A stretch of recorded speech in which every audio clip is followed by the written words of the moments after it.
For 8 years, our town has been let go, road, sidewalks, code enforcement, while our tax dollars go to lawyers instead of doing what should have been done in the last 8 years. And what's wrong with that? No. I'll pass on that one. I'm going to turn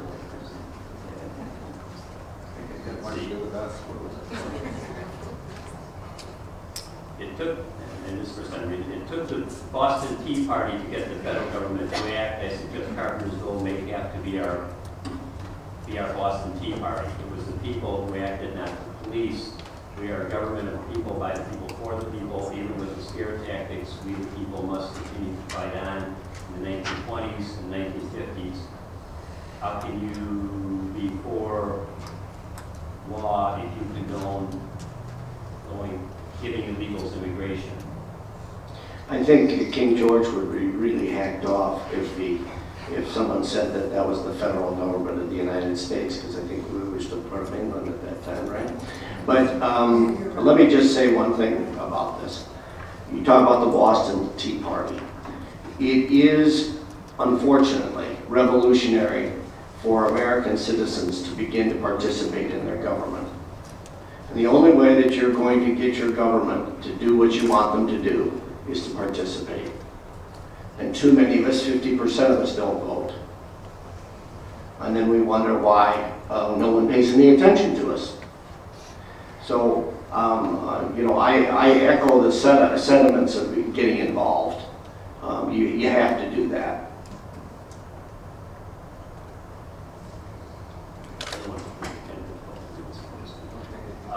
How does anyone know the people Judy mentions are illegal? Judy, are you just guessing?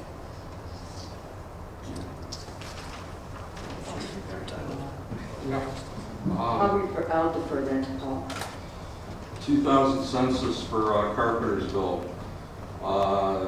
Foreign-born population, 8,006. Not a citizen, 6,259. 20% of our population.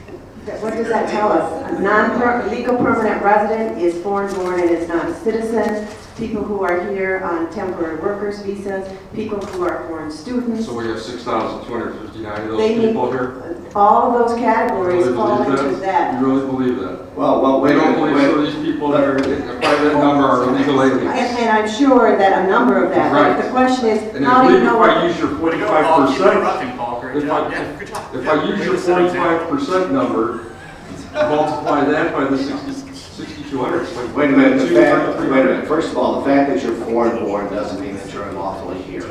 Okay, that's number one. My nephew is foreign-born. My nephew is foreign-born. He is not unlawfully here. Okay. The second thing is that you may the census does report on the number of suspected persons here unlawfully during the census. Okay, I don't know if they report individually by community, but that may actually be available to you. But foreign-born does not indicate that they're unlawfully here. The second thing is, yes, you probably have a percentage of persons who are unlawfully here. What that percentage is within that 6,000 number, I don't think we really know, at least not from that number. Statistic, 12 million, based on the census, 12 million undocumented people in the United States in 2000. That's 4% of the U.S. population. So if you want to blame 4% of the U.S. population on all these problems, wow. So maybe extrapolate it into Carpentersville, assume 4%. If you want to use the census figures, 4% I think is a safe number, because that is the national figure. But that's the closest you're going to get. I don't know how close you're going to get. Well, without statistics. Okay, we really are at a point where we're going to wrap up the program, and I do appreciate the. Do you have One more thing. Okay, go ahead, Craig. The Department of Homeland Security cannot be trusted because they lied about Border Patrol agents Hampton and Ramos, and went to Mexico to get the drug dealer to testify against the agents. The agents are in jail, and the drug dealer is still drug running. So why should illegal aliens have the same rights as legal citizens who do obey the laws? The experts have messed up the United States, so it's been time to turn to the taxpayers.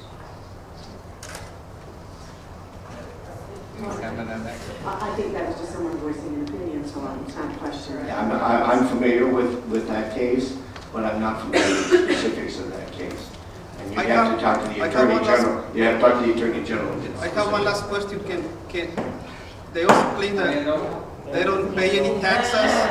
They don't pay any. The illegals don't pay any taxes. Does illegal pay taxes, or they don't pay any taxes at all on anything? They just live on the air and they don't pay any taxes? Because the claim is that illegals don't pay any taxes. Do the illegals pay taxes? Do the illegal pay taxes or not on your studies? First of all, we're ready to adjourn, so at this point, I would ask for a motion to adjourn. Okay, motion made by trustee Ramirez-Salinsky and seconded by trustee Peter. All in favor, signify by saying aye. Aye. Opposed? We are now adjourned.